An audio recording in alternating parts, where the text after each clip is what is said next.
sędzia Anna Maria Wesołowska. Otwieram rozprawę przed sądem rejonowym. Będzie rozpoznana sprawa Jacka Smalińskiego.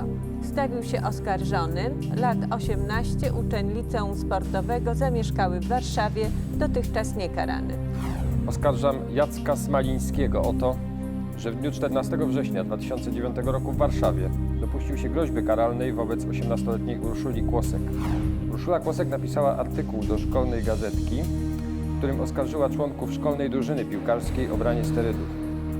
Uczniowie przyjmowali niedozwolone środki, aby podnieść swoje wyniki osiągane w sporcie. Ujawnienie tych kompromitujących faktów skłoniło dyrekcję szkoły do przeprowadzenia wśród szkolnych sportowców testów na obecność zakazanych środków. Jacek Smaliński, który był członkiem drużyny piłkarskiej, nie mógł darować tego pokrzywdzonej. W dniu przestępstwa na szkolnym korytarzu zagroził Urszuli Kłosek, że ją pobije, a groźba ta wzbudziła u pokrzywdzonej uzasadnioną obawę, że będzie spełniona. Oraz o to, że w dniu 21 września 2009 roku za pomocą środka masowego komunikowania zniesławił Urszulę Kłosek. Oskarżony sporządził i umieścił w internecie stronę internetową. Jej treść pomawiała Urszulę Kłosek o takie postępowanie i właściwości, które mogły poniżyć ją w opinii publicznej. Za popełnione przestępstwo oskarżonemu grozi kara nawet 2 lat pozbawienia wolności. Proszę Państwa, sprawy o zniesławienie toczą się z wyłączeniem jawności. Pokrzywdzona Urszula Kłosek złożyła wniosek o to, aby rozprawa była jawna. Ula, proszę wstań. Czy popierasz ten wniosek? Tak, wysoki sędzie. Ja chcę, żeby wszyscy dowiedzieli się, co zrobił mi Jacek. Rozumiem, możesz usiąść. Proszę, aby oskarżony wstał. Czy zrozumiałeś treść aktu oskarżenia? Zrozumiałem. Przyznajesz się do dokonania tego czynu? Nie, do żadnej z tych rzeczy się nie przyznaję. Pouczam Cię, że masz prawo składać wyjaśnienia przed sądem. Możesz również odmówić składania wyjaśnień. Jaka jest Twoja decyzja? To wszystko, o co jestem oskarżony, to jest jedna wielka bzdura wymyślona od początku do końca przez Ulkę. To jest jakaś wariatka. Zrobi wszystko, żeby zwrócić na siebie uwagę. Ja nie jestem żadną wariatką i niczego sobie nie wymyśliłam. Przestań ściemniać. Wysoki sądzie, ja już naprawdę nie mam siły na Ulkę i tej chore akcje. Przecież to, że wszyscy tutaj siedzimy, to jest wina jej i tego jej głupiego artykułu. Ale proszę, abyście się opanowali. Ula, wstań. Jesteś pokrzywdzoną w sprawie, możesz uczestniczyć w przesłuchaniu oskarżonego, ale nie wolno Ci przeszkadzać. Rozumiesz? Tak, przepraszam. Teraz usiądź. A Ciebie proszę, abyś nie używał tego rodzaju słownictwa na sali sądowej. Zgoda?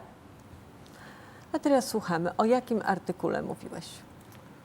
No bo to wszystko było tak, że Ulka, to niby wielka dziennikarka, napisała do szkolnej gazetki głupi niby artykulik, w którym oskarżyła nas o branie sterydów. A kogo masz na myśli, mówiąc nas? No nas wszystkich. Na przykład moją drużynę nożnej. Według supertajnego śledztwa Ulki i jej artykułu wszyscy chodzimy na spidowanie od rana do nocy. Słowem, cała szkoła na haju. Przecież to czysty absurd. Chciała się wykazać przed naszym polonistą, który jest redaktorem szkolnej gazetki, że jest nie wiadomo jaką dziennikarką i nasmarowała te brednie o sterydach. Jak dyrektorka to przeczytała, to zrobiła nam wszystkim piekło. A jednak nie wszyscy, tak jak pan, zostali zawieszeni w prawach zawodnika sekcji piłkarskiej. Może nam pan to wyjaśnić? Pewnie. Zostałam zawieszony tylko dlatego, że zbuntowałem się z paroma chłopakami i powiedziałem, że nie będę się badał na sterydy tylko dlatego, że Ulka nas myślała coś w tej gazecie. Niby dlaczego jej słowo ma być ważniejsze niż nasze? Widzę, że ma pan ogromne pretensje do pokrzywdzonej. No jasne, że mam. A poza tym to ja tu jestem pokrzywdzony, a nie ona. To ona nas myślała wszystko o tych sterydach i to przez nią zaczęły się te wszystkie kłopoty. Zresztą nie tylko ja po tym artykule się spieniłem. Ponad połowa ludzi w naszej szkole jest w jakiejś drużynie, więc Ulka nieźle sobie pozamiatała. Zresztą ona tu wyczuła i spękała. Przecież ponad tydzień nie pokazywała się w szkole. No właśnie. A może to z powodu pańskich gruźb przez ponad tydzień czasu nie pojawiała się w szkole? Jasne, moich. Wszyscy byli na nią cięci, a pan sobie mnie upatrzył i oskarżył. Przecież ona nieraz usłyszała na korytarzu, że jest szmatą i zdzirą. I to wcale nie ode mnie, tylko od połowy szkoły. Jak dla mnie, to ona nie wytrzymała tej swojej niby sławy. A o to niby dogryzanie jej, to ja nie wychylałem się z tłumu, gadałem jak inni, a co? Powiedziałem jej raz czy dwa, co o niej myślę, ale na pewno jej nie groziłem. A już na pewno nie wsadziłem tej stronki do neta. A no właśnie, Jacku, to jest wydruk tej strony internetowej. Według policyjnych informatyków Pojawiła się ona na szkolnym serwerze 21 września o godzinie 11:30 na komputerze szkolnym. Powiedz, znasz tę stronę? No jasne, cała szkoła ją zna i wszyscy mieli z niej niezłą bekę. No ale jak już mówiłem, ja tego do sieci nie wrzuciłem. A gdzie byłeś 21 września o godzinie 11:30? No, w szkole, na korytarzu, jak inni. Bo przerwa wtedy była, nie? No a potem poszedłem na lekcję. Wiem, że jeden z nauczycieli, ten cały Janowski, twierdzi, że widział mnie niedaleko sali komputerowej, ale on kłamie. Dlaczego Antoni Janowski miałby kłamać? Bo za wszelką cenę chciał znaleźć winnego tej całej akcji, a że mnie nigdy nie lubił, to idealnie mu podpasowałem na kozła ofiarnego. No dobrze, to jak pan wyjaśni, że na pańskim laptopie znaleziono zarówno zdjęcia, które posłużyły do stworzenia tej strony internetowej, jak również kilka wersji strony internetowej, z których następnie jedna znalazła się w internecie? No, faktycznie, policja znalazła u mnie na kompie te rzeczy, no ale to jeszcze nie znaczy, że to moje, nie? Ja zabrałem tego lapka raz czy dwa do szkoły i każdy mógł łatwo na niego wrzucić te fotki, jak akurat nie patrzyłem. Zresztą na zdrowy rozum. Gdybym to ja wrzucił tu stronę do neta, przecież nie trzymałbym tych zdjęć u siebie na kompie, jak jakiś kretyn. A domyśla się pan, kto może być autorem tej strony internetowej? Powiem to, co już mówiłem wcześniej. Pół szkoły nienawidziło Ulki za ten artykuł, więc każdy mógł łatwo skleić taką stronkę. No bo co to za problem? No szkoda tylko, że mnie w to wszystko wkręcono. A ja przecież nie miałem żadnego interesu w tym, żeby Ulkę tak urządzić. Pomimo tego, że został pan wykluczony z drużyny piłkarskiej na skutek napisania przez pokrzywdzoną tego artykułu? No, niby zostałem zawieszony, ale długo by to nie potrwało. Zaczynają się rozgrywki i nie oszukujmy się. To ja prowadziłem naszą drużynę do wygranych. Po jakichś 2, może 3 meczach, kiedy trenerowi zacząłby się palić grunt pod nogami, to bym nie przywrócił. No ale teraz jaką sprawę w sądzie, to o graniu mogę zapomnieć. Więcej pytań nie mam do oskarżonego. Dziękuję bardzo. Dziękuję, panie prokuratorze. Ja też nie mam więcej pytań, dziękuję. Pouczam cię, że przysługuje ci prawo do zadawania pytań świadkom. Możesz wypowiadać się co do każdego przeprowadzanego dowodu. Teraz dziękuję, możesz usiąść, a pokrzywdzoną poproszę do barierki. Proszę, przedstaw nam się. Urszula Kłosek, Wysoki Sądzie. Ile masz lat i gdzie mieszkasz? Mam 18 lat i mieszkam z rodzicami w Otwocku pod Warszawą, a w Warszawie chodzę do szkoły. Z oskarżonym nie jesteś spokrewniona ani spowinowacona. Nie, znam go tylko i wyłącznie ze szkoły. Pouczam cię obowiązku mówienia prawdy. Składanie fałszywych zeznań jest karalne. Rozumiesz to? Tak, rozumiem, powiem całą prawdę. Opowiedz nam o wydarzeniach z 21 września. Dla mnie w Wysoki Sądzie to ta cała sprawa, zresztą w ogóle to wszystko, co się stało, to jest po prostu straszne. Gdybym ja wiedziała, że moje życie zamieni się w koszmar, to ja nigdy nie napisałabym tego artykułu. Proszę mi wierzyć, ja naprawdę chciałam zrobić coś dobrego, nagłaśniając tę sprawę ze steroidami. Przecież to jest naprawdę poważny temat, no a w zamian spotkały mnie same najgorsze rzeczy. To znaczy? No, zaraz po tym, jak mój artykuł ukazał się w gazetce, to w szkole wybuchła afera. Pani dyrektor kazała przebadać wszystkich sportowców z drużyn szkolnych. No i część z nich właśnie z Jackiem na czele nie chciała się na to zgodzić, więc zostali zawieszeni. No i potem różni ludzie zaczęli mnie wytykać na korytarzu. O wszystko mnie obwiniali. No ale co ja takiego zrobiłam? Ja tylko napisałam artykuł do szkolnej gazetki, w którym była sama prawda, nic więcej. A jak zachowywał się wobec ciebie Jacek Smaliński? On w Wysoki Sądzie, on był najgorszy. No na początku tak jak inni, tylko mnie wyzywał. Krzyczał za mną, że jestem szmatą, kłamczuchą, że jestem skończona. Jak szłam korytarzem, to on mnie popychał i wyrywał z ręki książki. To było nie do zniesienia.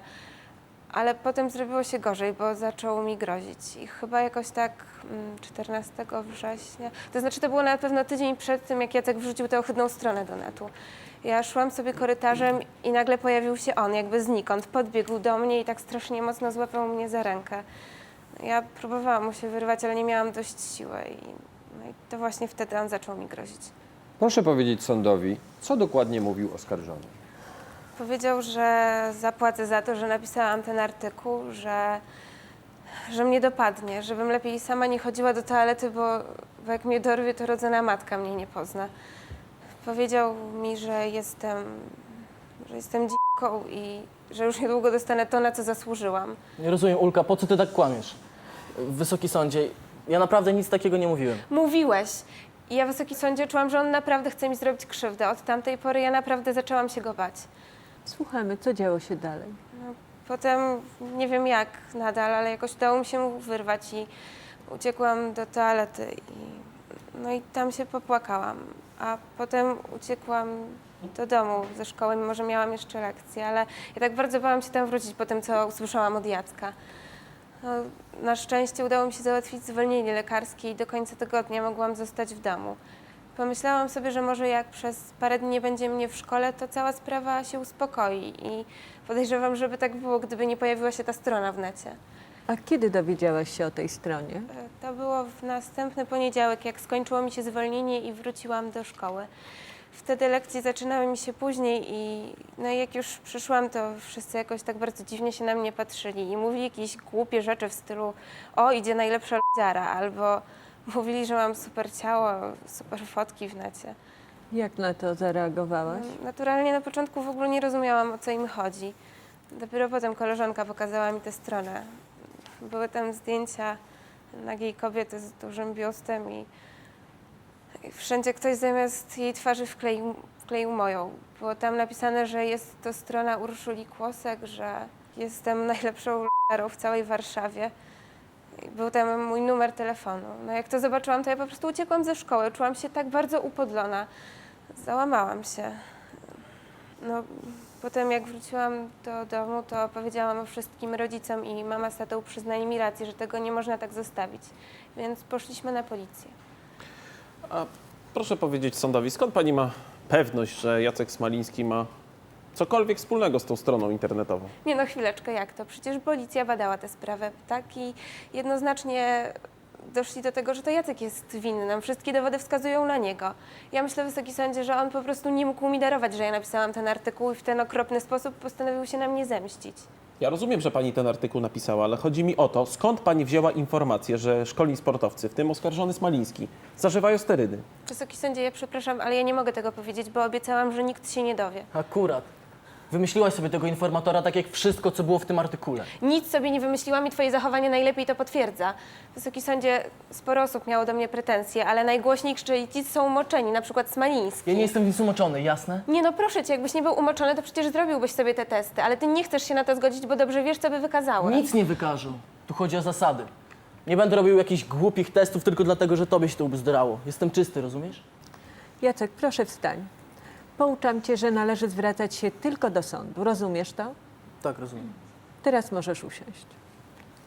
Czy są pytania do świadka? Dziękuję, nie mam. Do pokrzywdzonej nie mam. Dziękuję bardzo. Dziękuję, możesz usiąść. A na salę poprosimy Paulinę Lubkiewicz. Świadek Paulina Lubkiewicz.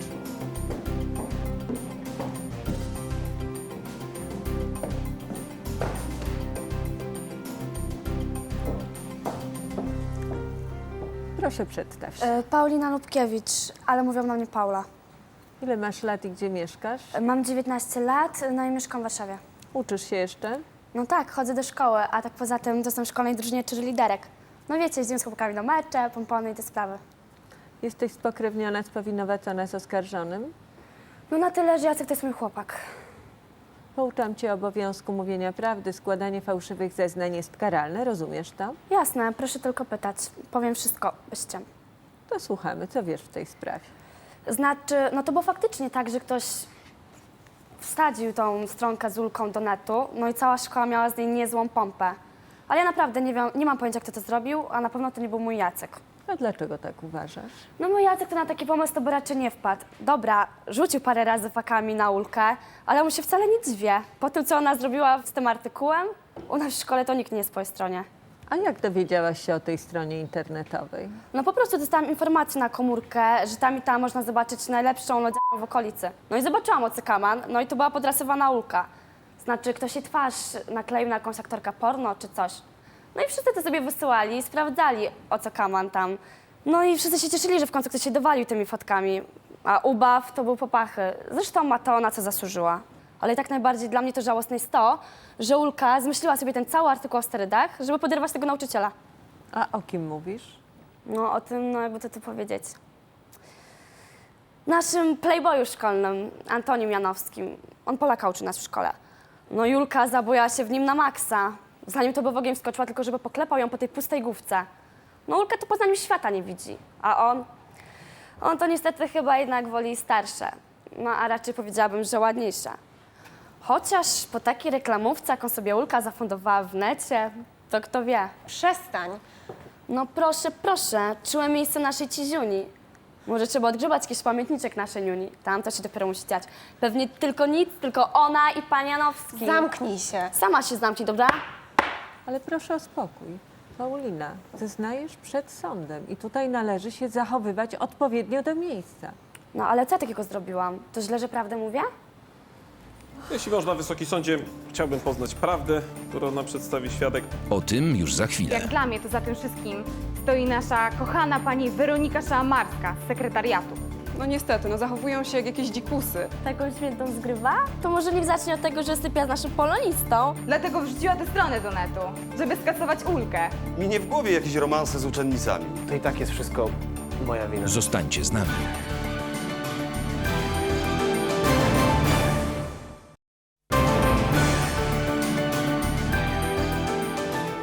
Może trzeba odgrzebać jakiś pamiętniczek naszej niuni. Tam to się dopiero musi dziać. Pewnie tylko nic, tylko ona i pan Janowski. Zamknij się. Sama się zamknij, dobra? Ale proszę o spokój. Paulina, zeznajesz przed sądem i tutaj należy się zachowywać odpowiednio do miejsca.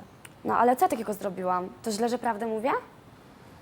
Jeśli można, Wysoki Sądzie, chciałbym poznać prawdę, którą nam przedstawi świadek. Chodzi mi o to, że powiedziała pani przed chwilą, że Urszula Kłosek zafundowała sobie reklamę w internecie. Może pani wyjaśni sądowi, co pani miała na myśli? No chodziło, tak dokładnie, to chodziło mi o tą stronę, o której jest ta cała afera. No ja jestem tylko przekonana, że to Ulka sobie sama ją zrobiła. A po co Urszula Kłosek miałaby coś takiego robić? No mówię, ona to by zrobiła wszystko, żeby tylko zwrócił ten pan Janowski na nią uwagę. Więc pewnie powrzucała sobie te zdjęcia, żeby zrobić sobie takiego kozła ofiarnego, jeśli tak mogę to nazwać. No i przecież też całe prześladowanie Jacka i te groźby, no to ona sobie to wszystko pozmyślała. Zmyśla, żeby Janowski się nią interesował, proste. To nieprawda. Jasne, że prawda. Może w końcu byś się przyznała. Chcesz, żeby Jacka skazali? Przecież wiesz, że on nic nie zrobił. Ale proszę już o spokój i dosyć tej dyskusji. Dobrze, przepraszam. Czy są pytania? Dziękuję, nie mam. Nie mam, dziękuję bardzo. Dziękuję, możesz usiąść. Dziękuję. A na salę poprosimy świadka Antoniego Janowskiego. Świadek Antoni Janowski.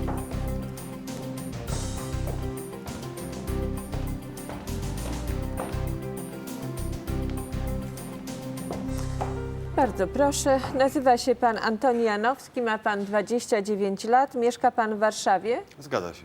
A czym się pan zajmuje? Ja od 3 lat jestem nauczycielem języka polskiego i uczę w liceum sportowym. Z oskarżonym nie jest pan spokrewniony ani spowinowacony. No, Jacek jest jednym z moich uczniów, ale nie powiem, żebym go dobrze znał. Zaczyna Zresztą się- rzadko zaszczycał na swojej obecności na lekcjach. Jacek, Wysoki Sądzie, proszę nie dziwić się zachowaniu tego chłopaka. On zawsze musi iść pod prąd. No, on ściąga na siebie same kłopoty. pouczam pana obowiązku mówienia prawdy. Składanie fałszywych zeznań jest karalne. Rozumie pan? Tak, zrozumiałem. To słuchamy. Co pan w tej sprawie może nam powiedzieć? Ja nadzoruję gazetkę szkolną, do której Ula napisała artykuł o sterydach.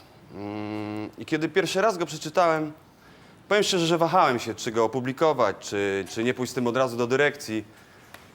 Ale w końcu uznałem, że skoro są w naszej szkole uczniowie, którzy biorą takie świństwo, no to należy ich publicznie napiętnować. A nie pomyślał pan, że fakty w tym artykule są wyssane z palca? Nie, bo ja znam Ulę od dawna i wiem, że ona by czegoś takiego nie wymyśliła. Zresztą późniejsze zachowanie Jacka i jego kolegów potwierdzało tylko zarzuty zawarte w tym artykule. A o jakim zachowaniu pan mówi? Przede wszystkim chodzi mi o to, że Jacek i jego koledzy odmówili poddania się badaniom na obecność sterydów. Zresztą to samo mówi za siebie. No. Chłopcy zostali zawieszeni i to słusznie. Niestety nikt nie przewidział tego, że uczniowie szkoły odpowiedzą aż taką zemstą, no, że będą się tak zachowywali w stosunku do Uli. No, Ula stała się najbardziej znienawidzoną osobą w szkole, no, stała się obiektem ataków innych uczniów. No oczywiście przewodził temu wszystkiemu Jacek, który najbardziej jej dokuczał, no i nawet jej groził. No Jezu, no to raz jej powiedziałem, co o niej myślę. No ale to chyba jeszcze nie znaczy, że jej groziłem czy coś. Zresztą ona to wszystko pozmyślała. To może tą stronę internetową też umieściła w internecie? Przecież widziałem cię, jak kręcisz się koło pracowni komputerowej. A proszę nam o tym opowiedzieć. Wysoki Sądzie, to było 21 września. Ja miałem wtedy dyżur na korytarzu podczas przerwy. No i wtedy właśnie widziałem Jacka, jak wychodzi z pracowni komputerowej. No, wyglądał na bardzo zadowolonego z siebie i z tego, co przed chwilą zrobił. Pamięta pan może, o której to było godzinie? Około 11:30. Czyli krótko po tym, jak strona zniesławiająca Urszulę Kłosek pojawiła się na szkolnym serwerze. Z tego, co mi wiadomo, to tak. Jeszcze jedno pytanie. Czy jest pan pewien, że to Jacka Smalińskiego widział pan wychodzącego wtedy z pracowni? No tak, jestem pewien. Jeśli można, Wysoki Sądzie, mógłby pan powiedzieć sądowi, ilu uczniów wówczas przebywało na korytarzu? No dość sporo, jak to na każdej przerwie. I co, i w tłumie uczniów zauważył pan, że to akurat Jacek Smaliński wychodzi z pracowni komputerowej? No tak, jestem pewien, no przecież bym nie kłamał. Pan to by wszystko zrobił, żeby chronić tą swoją ulcię całą. Słucham? Właśnie, jakby pan określił swoje relacje z Urszulą Kłosek? Jak to jak? Wysoki sądzie, ja jestem nauczycielem. Ja wiem, że pan jest nauczycielem, ale ze zeznań Pauliny Lubkiewicz wynika, że Urszula Kłosek darzy pana uczuciem. Mam takie pytanie, czy pan to uczucie odwzajemnia? Ale przecież to jest jakieś śmieszne. Wysoki sądzie, no mi nie w głowie jakieś romanse z uczennicami. A kiedy dowiedział się pan, że w internecie została umieszczona strona internetowa ze zdjęciami uli Kłosek? No dowiedziałem się jeszcze tego samego dnia. Zresztą cała szkoła tym żyła. No, ale sprawa musiała dotrzeć oczywiście na samym końcu do nauczycieli. Kiedy już dowiedzieliśmy się o tym, no strona została natychmiast usunięta, ale te ohydne zdjęcia i ten tekst pomawiający ulę, to rozeszło się wszędzie. Zresztą wie sąd, jak młodzież lubi takie wygłupy. A wie pan, jak pokrzywdzona zareagowała na te materiały? Ula to wrażliwa dziewczyna. Nie wiem nawet, jak opisać jej powrót do szkoły, jak wróciła po zwolnieniu. Mnie się wydaje, że ona o niczym nie wiedziała. Weszła do szkoły, a tam wszyscy śmiali się z niej, dogadywali, pytali, czy jest taką sztuką jak na zdjęciach, czy robi to dobrze, tanio i w ogóle. Dla niej, Wysoki Sądzie, musiało być to okropne upokorzenie. Dlatego uważam, że Jacek powinien ponieść jak największą karę za to, co zrobił. Czy są jeszcze pytania do pana? Nie mam, dziękuję. Ja również nie mam, dziękuję. Dziękuję bardzo. Proszę usiąść. Na salę poprosimy świadka Joannę Chowaniec. Świadek Joanna Chowaniec.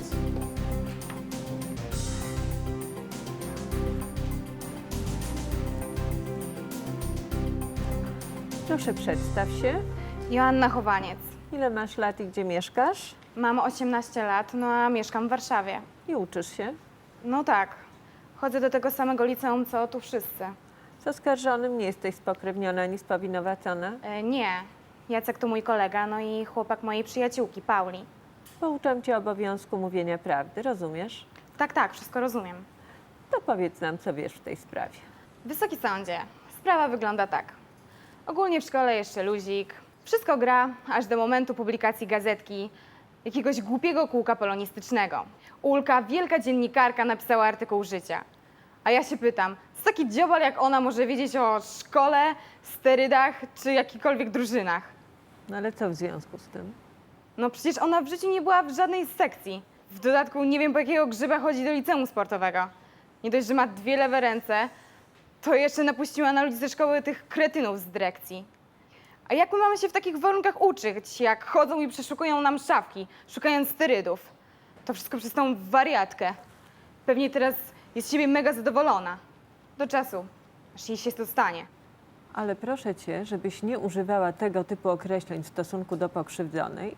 I ostatnie słowa, które powiedziałaś, to są groźbą. No dobra, okej, przepraszam. Po prostu nie lubię jej i nie będę udawać, że jest inaczej. Zresztą nie tylko ja. Po tym, co ona napisała w tym nędznym artykuliku, to cała szkoła ją znienawidziła. Lalka nie miała życia w szkole i nikt się nie dziwi, że później przez tydzień nie chodziła do szkoły. No a potem pojawiła się ta stronka w necie. I jak dla mnie Ulka jest sama sobie winna. No a Jacek? On nie ma z tym nic wspólnego.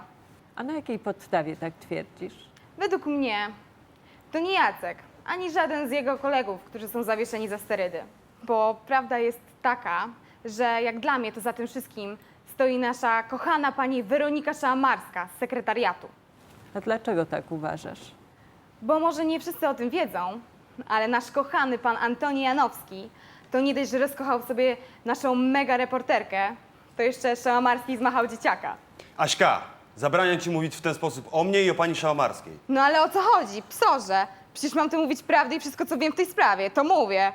Wysoki sądzie, wszyscy wiedzą, że Ulka kocha się w Janowskim i że Amarska też na pewno o tym wie. Dlatego wrzuciła tę stronę do netu, żeby skasować Ulkę. Normalnie, z zazdrości. Nie no, to jakiś absurd. Pani Weronika by czegoś takiego nie zrobiła. Tak, jasne. Poszłaby na macierzyńskie, a potem po zasiłek dla samotnych matek. Szała Marska chciała się pozbyć o połowę młodszej lalki ze szkoły, dlatego zrobiła tą całą akcję. To jasne. Babka miała nóż na gardle. Nie no, przecież to są jakieś bzdury, Wysoki Sądzie. Przecież ja nic nie wiem o tym, żeby Ula się we mnie podkochiwała. Zresztą jakie to ma znaczenie? Ja naprawdę widziałem Jacka, jak wychodził z pracowni komputerowej. Panie Janowski, ale proszę się opanować, proszę usiąść. Przepraszam. Czy są do świadka pytania? Dziękuję, nie mam. Ja żadnych pytań do świadka nie mam, dziękuję. Dziękuję, możesz usiąść. A na salę poprosimy panią Weronikę Szałamarską. Świadek Weronika Szałamarska.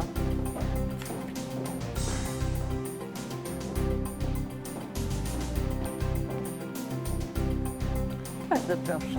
Proszę się przedstawić. Weronika Szałamarska, 27 lat, zamieszkała w Warszawie. Czym się pani zajmuje? Pracuje w szkolnym sekretariacie.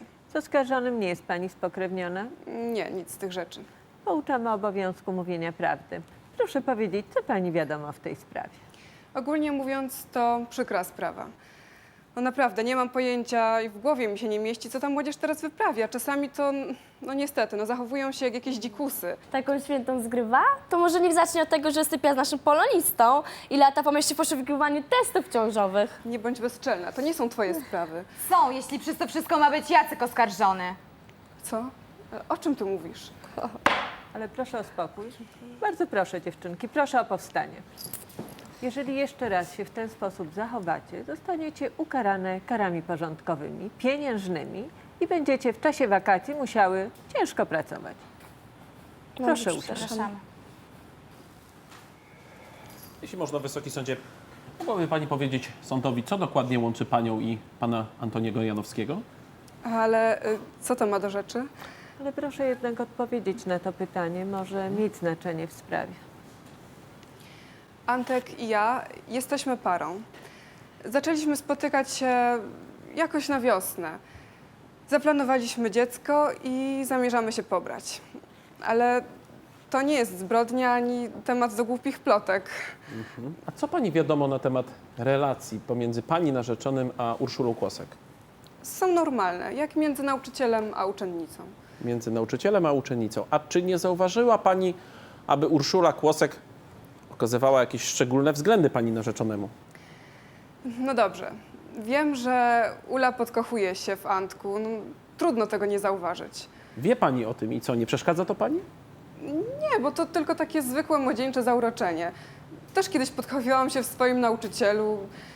Zresztą mam zaufanie do Antka i wiem, że nie zdradziłby mnie, a już na pewno nie zrobiłby nic tak głupiego jak romans z uczennicą. Tak, akurat.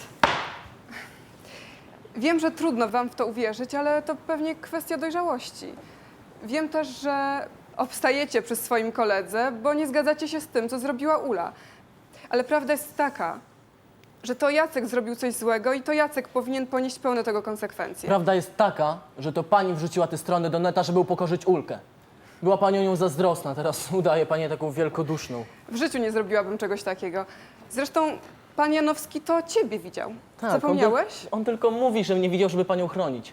On doskonale wie, że to wszystko pani sprawka. Jacek, proszę wstań. Jeżeli będziesz się dalej tak zachowywał, sprawa się będzie toczyła bez twojej obecności. Poproszę, abyś opuścił salę rozpraw. Rozumiesz to? Zrozumiałem. Czy mogę panu pomóc? No, ja w tej sprawie. Panie Dudzik, co tam się dzieje? Ja przepraszam, że przeszkadzam, ale chciałbym powiedzieć parę rzeczy. Chodzi o Jacka, Ulkę i ogólnie całą tą sprawę. Stary, co ty tu robisz? Właśnie, czego ty tutaj szukasz? Ale proszę o spokój. Proszę, wejdź bliżej. I poczekaj chwilę, czy są pytania do pani? Ja nie mam, dziękuję. Ja również nie mam. Dziękuję pani, proszę usiąść. Czy masz jakiś dowód tożsamości? Tak, mam. To proszę podaj.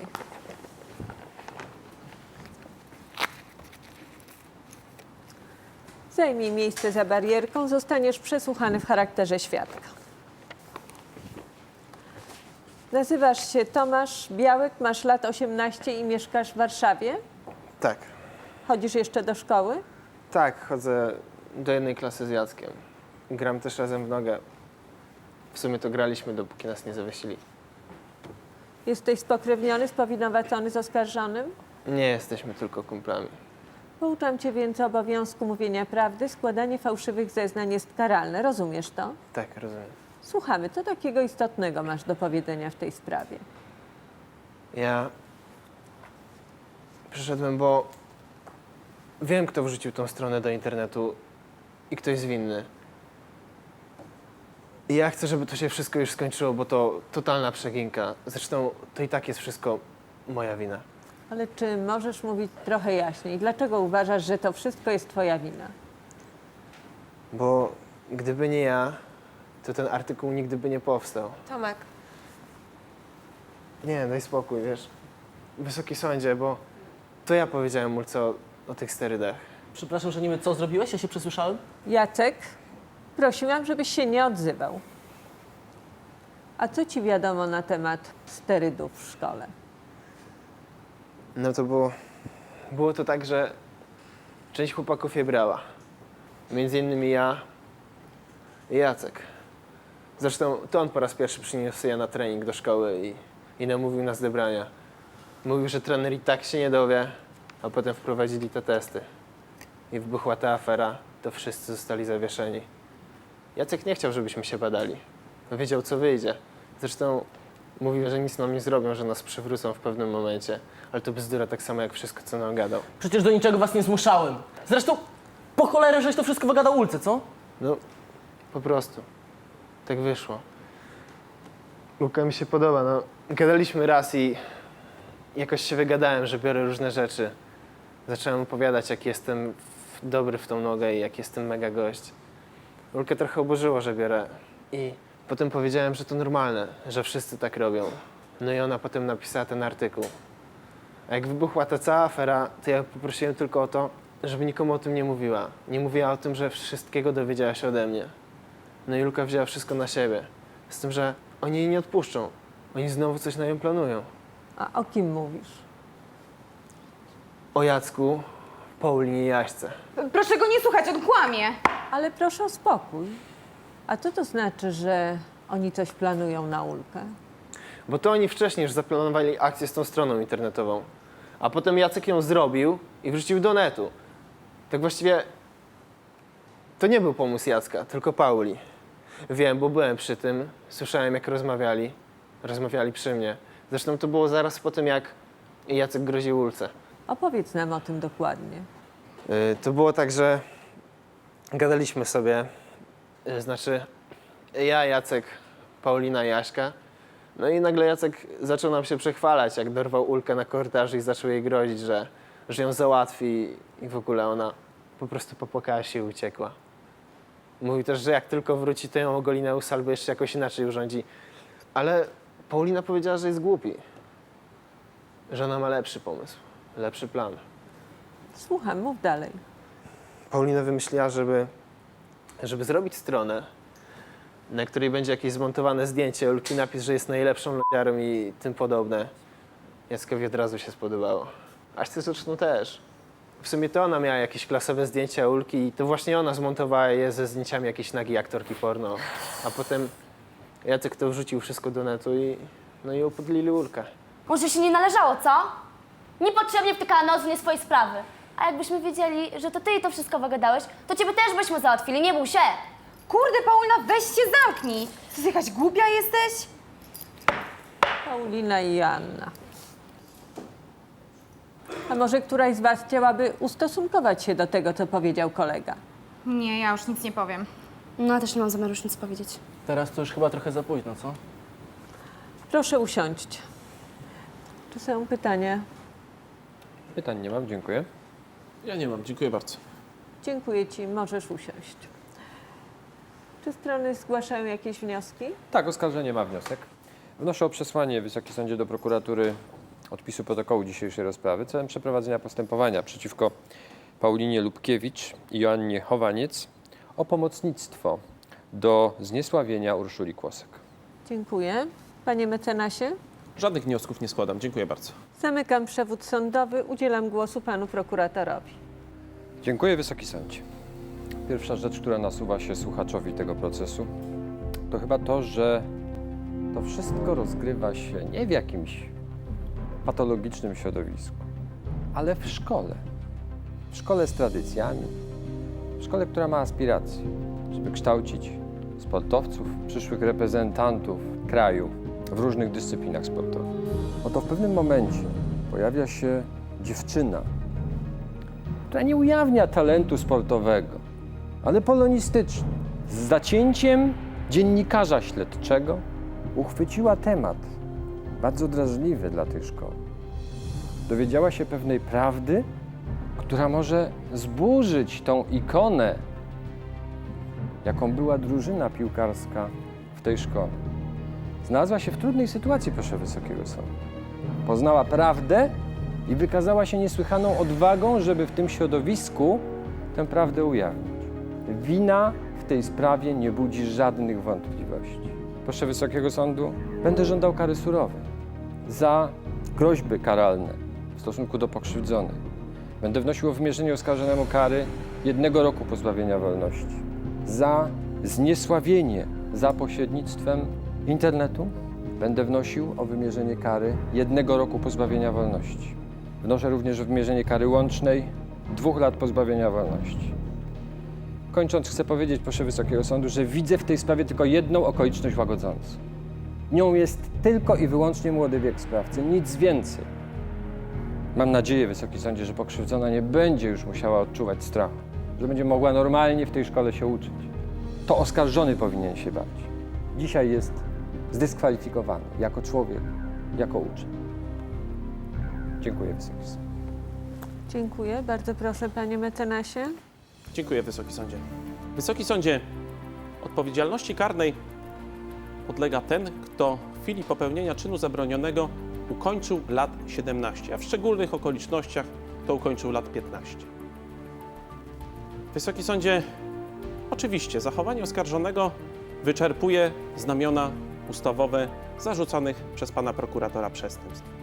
Ale właśnie ten młody wiek, o którym pan prokurator powiedział na końcu swojego wystąpienia, jest okolicznością łagodzącą na tyle, Wysoki Sądzie, aby wniosek co do kary przedstawiony przez pana prokuratora uznać za zbyt surowy. W mojej ocenie, Wysoki Sądzie, oskarżony nie zdawał sobie sprawy z realnych prawnych konsekwencji swojego postępowania. Tak naprawdę, Wysoki Sądzie, Urszula Kłosek, publikując ów artykuł, działała wbrew swoim rówieśnikom. Oczywiście było to zachowanie słuszne i szlachetne, ponieważ chciała uchronić młodzież przed negatywnymi skutkami zażywania sterydów. Ale z punktu widzenia uczniów wchodzących do tej szkoły było to zachowanie naganne. I Wysoki Sądzie, dlatego uważam, że należy poniekąd zachowanie oskarżonego zrozumieć. Biorąc pod uwagę jego młody wiek, jego tak naprawdę niedojrzałość, Wysoki Sądzie, okoliczności, w których doszło do popełnienia przez niego przestępstw, wnoszę o to, aby sąd umorzył warunkowo postępowanie wobec oskarżonego na okres próby wynoszący 1 rok. Dziękuję. Dziękuję. A o co oskarżony prosi sąd? Wnoszę tak jak obrońca. Dziękuję. Proszę usiąść. Wyrok zostanie ogłoszony po naradzie.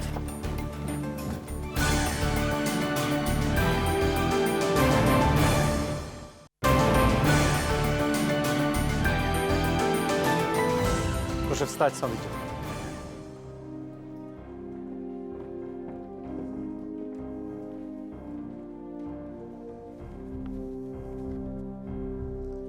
Wyrok w imieniu Rzeczypospolitej Polskiej. Sąd rejonowy po rozpoznaniu sprawy Jacka Smalińskiego uznaje go za winnego dokonania zarzucanych mu czynów i wymierza kary. Za groźbę karalną 6 miesięcy pozbawienia wolności.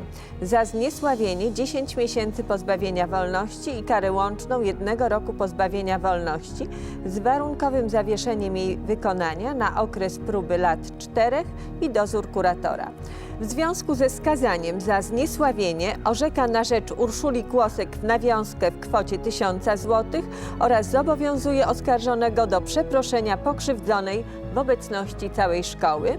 Ponadto zobowiązuje oskarżonego do regularnego uczęszczania do szkoły. Można usiąść. Proszę Państwa, przestępstwo zniesławienia jest przestępstwem ściganym z oskarżenia prywatnego, co oznacza, że tylko wtedy sprawa toczy się przed sądem, jeżeli osoba, która czuje się skrzywdzona, wystąpi z prywatnym aktem oskarżenia. Ale są takie sytuacje, kiedy prokurator zamiast pokrzywdzonego występuje z aktem oskarżenia. Wtedy, jeżeli czuje, że interes społeczny jest zagrożony. I proszę Państwa, coraz więcej spraw, gdzie mamy do czynienia ze zniesławieniem na terenie szkoły, trafia do sądu dzięki prokuraturze. Dlatego, że wszyscy mamy dosyć tego rodzaju zachowania, jak przedstawił nam tutaj Jacek Smaliński. Jacku, sąd wymierzył Ci karę 1 roku pozbawienia wolności z warunkowym zawieszeniem na okres próby lat 4, co oznacza, że jeżeli wpadłbyś ponownie na tak głupi pomysł, pójdziesz do zakładu karnego i karę odbędziesz w więzieniu. Sąd zobowiązał Cię również do przeproszenia pokrzywdzonej. W obecności całej szkoły powiesz, czy zrozumiałeś już, jak głupie było Twoje postępowanie, jak było nieodpowiedzialne, jak wiele krzywdy wyrządziło niewinnej dziewczynie, która chciała Ci tylko pomóc. Sąd zobowiązał Cię również do tego, żebyś regularnie uczęszczał do szkoły. Nie będziesz miał czasu na głupie pomysły. To szkoda, że nie wyciągnąłeś wniosku z wcześniejszej rozmowy z dyrektorem. Idąc na studia, będziesz miał w papierach, że jesteś osobą karaną. Ale takie są niestety konsekwencje tego rodzaju postępowania. To wszystko w tej sprawie. Zamykam rozprawę. Dziękuję Państwu. Już w kolejnym odcinku. Nie zabiłam Krzysztofa, żeby zabić, trzeba mieć motyw, trzeba mieć powód, tak? Nas pani za głupców? Julka! Czemu Cię nie ma na widzenia? Myśmy się kochali. 2 metry od trupa. Ty wymyśliłeś tę bajkę z boczańca. Nagle mój piesek dokopał się do czegoś jeszcze. To była ludzka głowa. Dlaczego go zabiłaś? Wyrok wyda sędzia Anna Maria Wesołowska.